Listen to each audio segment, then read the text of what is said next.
ਵਾਲੇਕੁਮ ਲਿਆਜ਼ ਸਾਹਿਬ, ਪਾਣੀ ਦੇ ਬੋਲ ਦੀ ਕਾਫੀ ਜ਼ਿਆਦਾ ਡਿਮਾਂਡ ਆਈ ਹੈ ਤੇ ਇਹਦੇ ਬਾਰੇ ਥੋੜਾ ਜਿਹਾ ਸਾਨੂੰ ਐਕਸਪਲੇਨ ਕਰੋ ਕਿ ਕਿਸ ਤਰ੍ਹਾਂ ਕੰਮ ਕਰਦਾ ਹੈ। ਇਹ ਦੇਖੋ ਇਹਦੇ 'ਚ ਥੋੜਾ ਜਿਹਾ ਪਾਣੀ ਹੈਗਾ। ਇਹ ਜਿਸ ਤਰ੍ਹਾਂ ਹੀ ਬੱਕਰੀ ਆਉਂਦੀ ਹੈ ਪਾਣੀ ਪੀਣ ਵਾਸਤੇ, ਇਸ ਤਰ੍ਹਾਂ ਦਬਾਉਂਦੀ ਹੈ, ਇਹਦੇ ਵਿੱਚ ਪਾਣੀ ਆਉਣਾ ਸ਼ੁਰੂ ਹੋ ਜਾਂਦਾ ਹੈ। ਇਸ ਤਰ੍ਹਾਂ ਪਾਣੀ ਆਉਣਾ ਸ਼ੁਰੂ ਹੋ ਜਾਂਦਾ ਹੈ।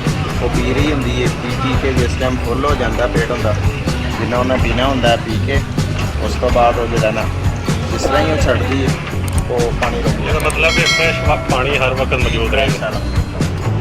ਤੇ ਇਹਦੀ ਫਿਟਿੰਗ ਜਿਹੜੀ ਹੈ ਉਹ ਨਾਲ ਹੀ ਮਿਲਦੀ ਹੈ ਬੋਲ ਦੇ, ਜਾਂ ਇਹਦਾ ਕੀ ਹਿਸਾਬ ਕਿਤਾਬ ਹੈ? ਫਿਟਿੰਗ ਨਾਲ ਨਹੀਂ ਮਿਲਦੀ ਹੈ, ਸਿਰਫ ਇੰਨਾ ਬੋਲ ਹੁੰਦਾ ਹੈ ਜੀ। ਇਹ ਕਨੈਕਸ਼ਨ ਪੈਪ ਸਿੰਪਲ ਲੱਗਦਾ ਹੈ। ਇਹ ਅੱਧੀ ਦਾ ਪਾਈਪ ਜਿਹੜਾ ਹੈ ਆਮ ਮਿਲ ਜਾਂਦਾ ਸਾਨੂੰ ਦੁਕਾਨ ਤੋਂ। ਉਹ ਇੱਕ ਸਾਈਡ ਇੱਧਰ ਲੱਗਣੀ ਹੁੰਦੀ ਹੈ, ਇੱਕ ਸਾਈਡ ਜਿਹੜੀ ਹੈ ਇਹ ਥੱਲੇ ਕਨੈਕਸ਼ਨ ਦੇ ਨਾਲ ਲੱਗ ਜਾਂਦੀ ਹੈ ਔਰ ਇਹ ਚਾਲੂ ਹੋ ਜਾਂਦਾ ਹੈ। ਸਿੰਪਲ ਇਹਦਾ ਹੈਗਾ, ਕੋਈ ਮਸਲਾ ਨਹੀਂ ਹੈਗਾ, ਆਸਾਨ, ਬਿਲਕੁਲ ਆਸਾਨੀ ਹੈ।